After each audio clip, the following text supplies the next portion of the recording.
जैसे हमारे मोदी जी समाज के लिए जी रहे, समाज के लिए जान लगा रहे, और जिन्होंने हमारी बेटियों के सिंदूर उजाड़े थे, वही कटे पिटे लोगों को हमने उन्हीं की बहन भेज करके उनकी ऐसी की तेजी करवाई। एक बार मोदी जी के लिए जोरदार ताली बजाएं। उन्होंने कपड़े उतार उतार के हमारे हिंदुओं को मारा, और मोदी जी ने उनकी बहन को उनकी ऐसी की तेजी करने हमारे जहाज से उनके घर ले गए। अब मोदी जी कपड़े तो उतार नहीं सकते थे, इसलिए उनके समाज की बहन को भेजा कि तुमने हमारी बहनों को अगर विधवा किया है तो तुम्हारे समाज की बहन आके तुम्हें नंगा करके छोड़ेगी। जो खानदानी रईस है वो मिजाज रखते हैं नर्म अपना, तुम्हारा लहजा बता रहा है, तुम्हारा लहजा बता रहा है कि तुम्हारी दौलत नई नई है। अभी तकल्लुफ है गुफ्तगू में, अभी मोहब्बत नई नई है।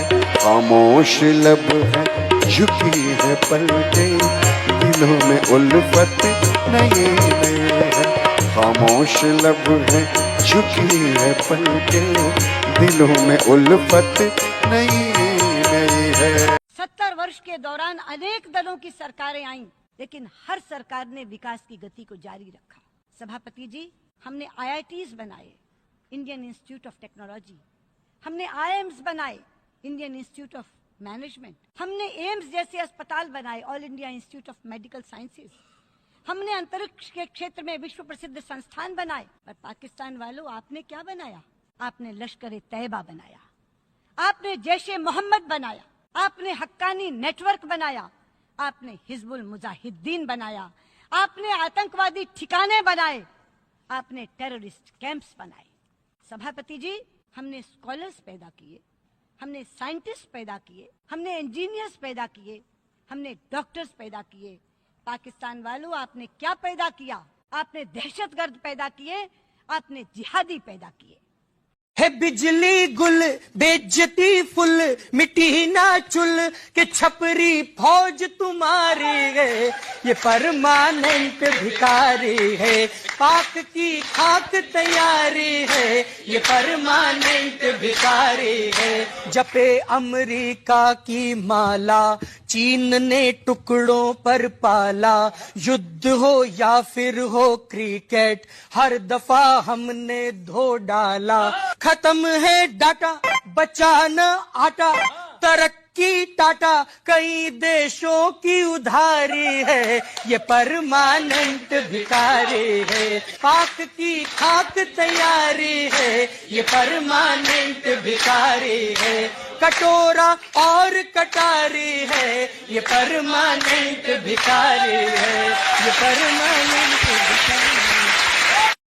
बिहार के रहने वाले उस अहम नेता की, जिसने बतौर रक्षा मंत्री 1971 में पाकिस्तान को धूल चटा दी और बांग्लादेश को दुनिया के नक्शे में एक पूर्ण स्वतंत्र देश की पहचान दी, जिसने सबसे अधिक समय तक लगभग 30 साल देश में कैबिनेट मिनिस्टर रहने का रिकॉर्ड बनाया, देश का उप प्रधानमंत्री भी बना, जो एक दलित था, जिसने दलित के हक के लिए आजादी से पहले और आजादी के बाद भी जंग लड़ी, जिसे कभी अंग्रेज अपने पक्ष में लेना चाहते थे तो दूसरी तरफ कांग्रेस खुद से जोड़ने की जुगत में लगी थी।